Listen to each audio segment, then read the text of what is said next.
Hi friend, माझ्या चॅनलमध्ये तुमचं स्वागत आहे. आज मी मोदक बनवणार आहे. तळलेला गव्हाच्या पिठाचं आणि ओल्या खोबऱ्याचं मोदक करणार आहे. आणि त्याच्यासाठी काय लागणारे साहित्य ते बघूया. खोबरं मी एक अखंड घेऊन तुकडं करून आता खिसण्यासाठी घेत आहे मी. हे बघा, आणि खिसून झालेलं आहे खोबरं.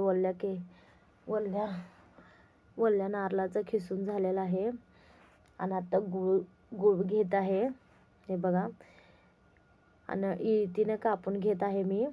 आणि खिसलेल्या खोबऱ्यामध्ये त्याच्यात घालत आहे. 1 वाटी गुळ घ्यावे. हे घट्ट गुळ झालेला आहे म्हणून मी आपलं इळतीनं कापून घेत आहे. चला तर मग आता 1 वाटी गुळ घातलेला आहे. आणि चला तर आता एकजीव करून घेतो. आणि आता मोदक करण्यासाठी आता तयारी करूया आपण. मग चला तर मग प्रथम पहिला आता गॅसवर कढई ठेवलेली आहे. आणि हे बघा, खोबरं खिसलेलं आणि गूळ मिक्स करून मी कढई गरम झालेला आहे त्याच्यात मी घालून घेत आहे.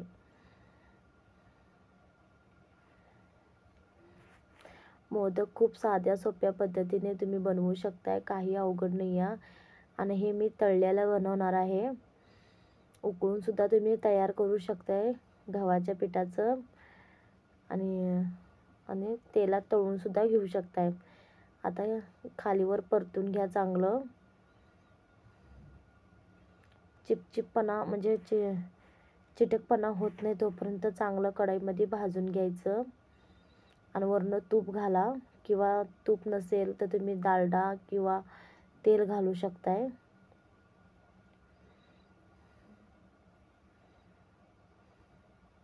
जास्त करून तुपाचाच वापर करावा. देवाला जर नैवेद्य दाखवणार असेल तर तुपाचं ते वरनं घाला, म्हणजे चांगलं स्वाद सुटतो आणि टेस्टी लागते. तुपामुळं खूप छान चव लागते.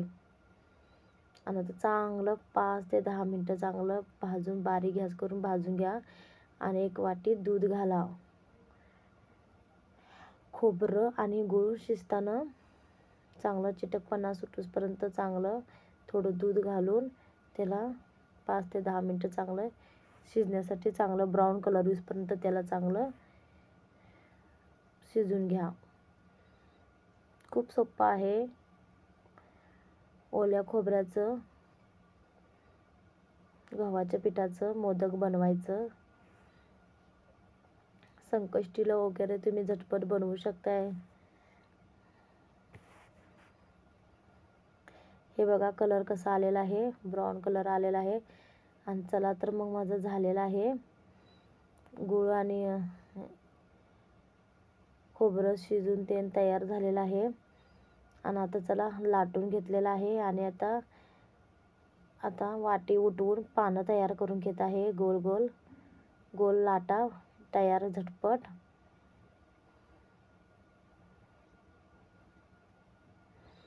हे बघा, अशा प्रकारे तुम्हाला जर खूप गडबड असेल किंवा तुम्ही खूप कामात बिझी असेल तर तुम्ही असं वाट्या उठवून तुम्ही तयार करू शकताय. लाटण्याला तुम्हाला वेळ खूप लागत असेल तर लाटायला हे उपाय तुम्ही करू शकताय झटपट.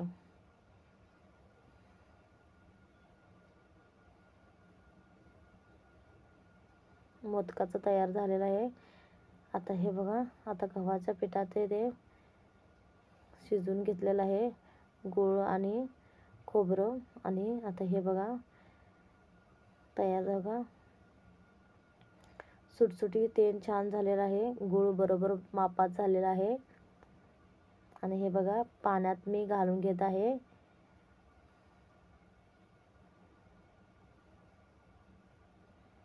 एक एक करून घालून घ्या. जेवढा आकार आहे तुम्हाला पानं पाहिजे ना अशी गोल, त्या हिशोबानं तुम्ही बनवू शकताय. किंवा हातानं लाटून पण वेळ असेल तर लाटून सुद्धा तुम्ही खोबरं गूळ घालून शिजवून ते तयार करू शकता. हे बघा, मोदक पिठामध्ये घालून, हे बघा गव्हाच्या पिठात लाटा घालून आता हे बघा त्याच्या चुन्या करून असं मोदकासारखं तयार करून घेत आहे. हे बघा कसं तयार केलेलं आहे बघा. बघा अशा प्रकारे मी मोदक बनवलेला आहे बघा हे. चला तर मग आता गॅसवर तेल घातलेलं आहे, तेल गरम झालेलं आहे. आता एक एक करून तळून घेते मी.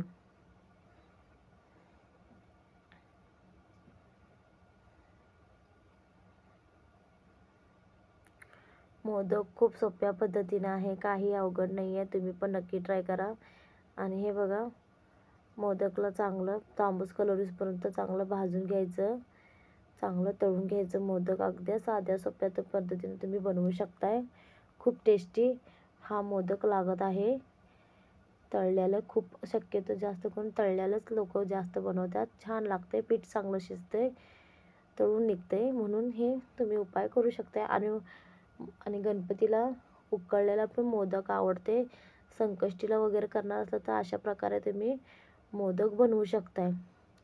हे बघा कसा कलर छान आलेला आहे.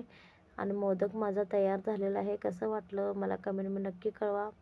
आणि माझ्या चॅनलला लाईक आणि सबस्क्राईब करा नक्की. हे बघा तयार झालेला आहे मोदक. बटाट्याची भाजी, चपाती आणि मोदक केलेला आहे. तयार झालं आणि त्याची करंजी पण मी बनवलेलं आहे. चला तर मग झालेलं आहे माझं. बाय.